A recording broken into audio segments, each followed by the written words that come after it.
આજે હતો વડાપાવ ડે એટલે આપણે બનાવી નાખ્યા હતા વડાપાવ, પણ વડાપાવ બનાવવામાં થઈ ગયો કાંડ. જય શ્રી કૃષ્ણ. સવાર પડી ગઈ હતી, હું મસ્ત રેડી થઈ ગઈ હતી અને જવાનું હતું બહાર. કઈ જગ્યાએ જવાનું હતું? મારે જવાનું હતું સ્પેશિયલ એક વસ્તુ લેવા માટે ઝુડિયોમાં, કેમ કે હું ઝુડિયોમાં કાજલ લેવા માટે આવી હતી. ફટાફટ કાજલ લઈ લીધી અને અહીંયા આપણે બિલ બનાવી નાખ્યું. 75 રૂપીસની કાજલ હતી, પણ આપણે તો ત્યાં ટાઈમપાસ કરવા ગયા હતા. બસ કાજલ લઈને આવ્યા અને પછી મેં કીધું કંઈક હેલ્ધી ખાઈએ. હેલ્ધી ખાવાનું તો ના મળ્યું, પણ હેલ્ધી પીવાનું મળ્યું એટલે જ્યુસ પી લીધું ને ઘરે આવીને પણ હેલ્ધી હતું ભાખરી અને રીંગણાનું શાક, જે મને બિલકુલ ન ભાવ્યું, કેમ કે એટલું બધું હેલ્ધી જીવનમાં નહીં ખાવાનું. બસ કામ કરીને ફ્રી થઈને અમે નીકળી ગયા હતા શૂટ ઉપર જવા માટે.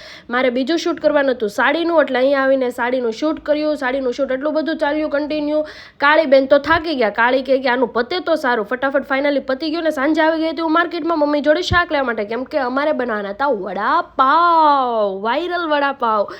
ઘરે આવીને બધા વડાપાવ આપણે તળી નાખ્યા. સોરી બટેકા બધા બાફવા પહેલાં મૂકી દીધા હતા. બાફવામાં એવા થઈ ગયો હતો કારણ કે બધા બટેકા બાફવા જ્યારે મૂક્યા હતા ત્યારે 3 સીટી કરવાની હતી, એની જગ્યાએ 5 સીટી થઈ ગઈ. તમે વળી પાછા એમ કહેશો કે ગ્લવ્સ પહેરીને કામ કરો, તો મારા ભાઈઓ અને મિત્રો ઘરમાં ગ્લવ્સ પહેરીને કામ ન કરે, પણ હા, મેં હેન્ડવોશ કરીને બધું આ કામ કર્યું હતું. અને સાચી રસોઈ જ્યારે ઘરમાં બનાવતા હોય તો આવી રીતે જ હોય. એટલે ઘણા લોકો પાછા એમ કહેશે તો પણ તમે ગ્લવ્સ પહેરો, ચમચાનો યુઝ કરો, આ કરો. ખોટું ભાષણ દેવાનું નહીં, ઘરમાં આવી રીતે જ કામ થતું હોય. આ તો તમે મારા વિડીયો જોતા હોય એટલે તમને લાગતું હોય કે આવી રીતે થાય છે. પછી કાંઈ નહીં, મેં તો મસ્ત વડા તળી નાખ્યા. આપણે રાજા પાસેથી રિવ્યૂ લીધો કે કેવું બન્યું છે, તો ખાતો તો મસ્ત ગયો, પણ જેવું ગળા નીચે ઉતર્યો તો મને કે મીઠાની કમી છે. મેં કહ્યું ભાઈ, મીઠાની કમી તારામાં છે, અમારામાં નહીં. એ કે ના તારામાં નહીં, વડાપાવની અંદર જે વડું છે એમાં મીઠાની કમી છે. મેં કહ્યું કાંઈ નહીં, ખાવું હોય તો ખા, કેમ કે બહુ મહેનતથી બનાવ્યું છે.